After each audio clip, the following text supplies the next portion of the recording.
This video is for my fellow folks who have a difficult time sitting still. Probably plagued you through school where you just wanted to run out of that room when you felt like you were chained to a desk. And then meeting life happens when you get into a career, and some people love meetings, and those people want to call meetings, and those people want to hold us all hostage in this tiny area to sit through and endure what they want to show us.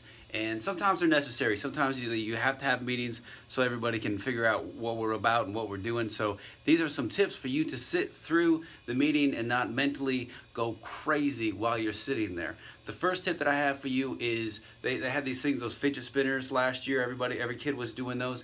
You don't need the spinner, and I wouldn't recommend breaking them out in a meeting, but you can't have things to fidget with. I keep coins in my pockets to fidget with so I can sit there and look like I'm paying attention while I'm playing with the coins in your pockets. If you're sitting, it's a little harder, so I always keep the little bracelet on me, and then I can pull it off and I can mess with it a little bit. You might look like a hippie, but that's okay. If it helps you sit through the meeting, it's worth it. Gum. Gum is a lifesaver. I always have gum on me or some kind of thing where I can keep my mouth moving. It helps me sit through a meeting. Next thing that you can do is, while you're in the meeting, have a thing ahead of time, a place where you're gonna go, where you enjoy yourself. So in the meeting, it looks like you're smiling and enjoying it, but what you're really in this other place, somewhere distant, and you're like, and you're on a sandy beach somewhere just hanging out under an umbrella with a drink with an umbrella in it. Early in the meeting, do this. Nod and smile. Because if the person who's holding the meeting thinks that they're not connecting with the audience, they're gonna feel like they need to stretch the meeting out. Nobody's on the same page. But if you're doing a bunch of this, then they're gonna feel encouraged and they're gonna be like, okay, this meeting is going well. That'll keep the time of it down. Here's some don't do's. Don't do these types of things.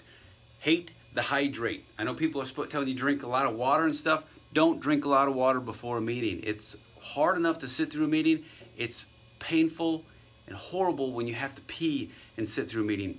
Don't drink any fluids before a meeting, not for hours and hours beforehand. That's probably one of my favorite tips right there, because having to pee and having to concentrate are horrible. Okay, don't ask questions. When they ask if anybody has asked questions, just kind of do this. Do you want the meeting to end or not? Now, you're always going to have a couple question askers, and that's okay. There's always going to be a couple, because maybe their questions are legitimate, or maybe they just want to be part of the meeting. Just ride it out. But do not ask a question. Do not try it. Don't do it. Don't try to act like you're part of this. Just let it go. And finally, make very little eye contact towards the end, because it'll make the presenter feel a little uncomfortable, like they've lost everybody's attention, and they'll think, well, we better just wrap this thing up. So do a lot of looking at the floor, a lot of looking around when they ask if there's any feedback or any questions. Hopefully those things will help you endure your meetings. Good luck.